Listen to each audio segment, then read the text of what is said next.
LifeHealthcare provides Australian and New Zealand clinicians with solutions by partnering with world-class innovators to bring those products to market here. The company was founded in 2006 through a roll-up of several medical device distributors, and we've gone on to build strong positions in spine and neurosurgery, orthopaedics, cardiology and general surgery.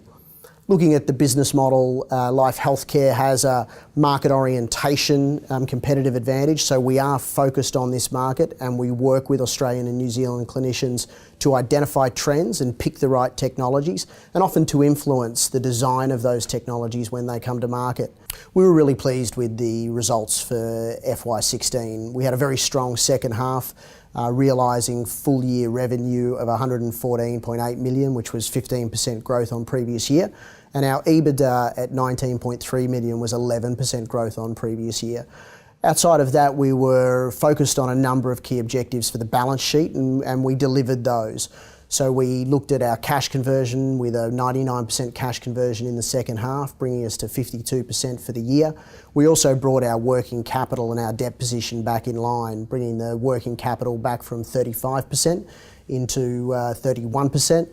Throughout the year, we integrated two strategic acquisitions in M4 Healthcare and Medical Vision Australia, which gives us an important launching pad in the areas of point-of-care ultrasound and interventional cardiology. Throughout the year, we focused on a number of key launches. We had 14 key product launches for the year, which drove $5.5 million in new revenue. And beyond that, we signed two critical agreements for our launch into biologics, human tissue biologics.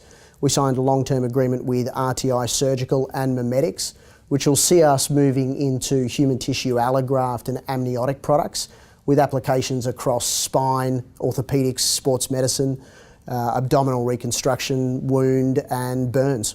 So the results were driven, one, by the integration or the consolidation of the revenues from those two acquisitions, which gives us a good launching pad for moving forward into both the interventional cardiology and point-of-care ultrasound sectors.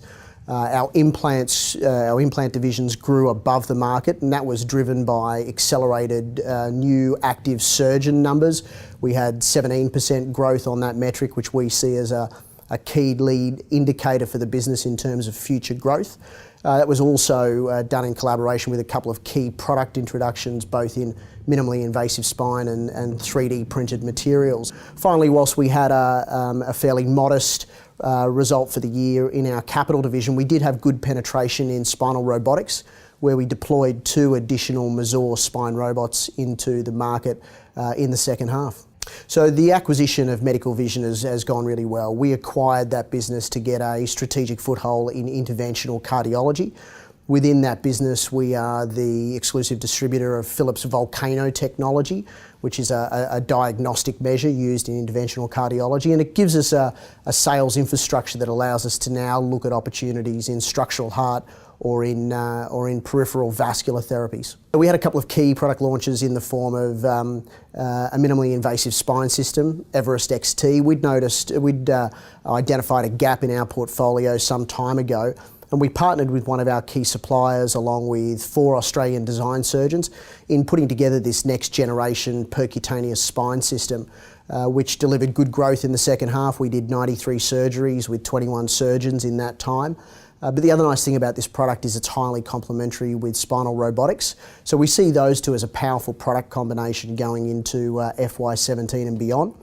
We also expanded our 3D printed materials. So we expanded the spine 3D printed portfolio that we had, and we are the leader in 3D printed spine implants. We also did 14 patient-specific implants, so working with renowned Australian surgeons in limb salvage procedures, where we built 3D printed patient-specific implants for those patients, and that certainly gives us a good position to move into next year. So we're going to remain focused on our market orientation and our channel optimisation. So that's looking at additional new products that we're going to bring into our core channels to continue to drive penetration and grow above the market. We're also looking at a number of initiatives around automisation of our operations in order to optimise the leverage on our revenue position and to optimise our quality of earnings. Beyond that, we're also focused on moving forward on some of the biologics initiatives that we have. The key products that we'll be bringing in from RTI Surgical and from Mimetics, and putting them through the TGA in order to prepare to launch those products in 2018.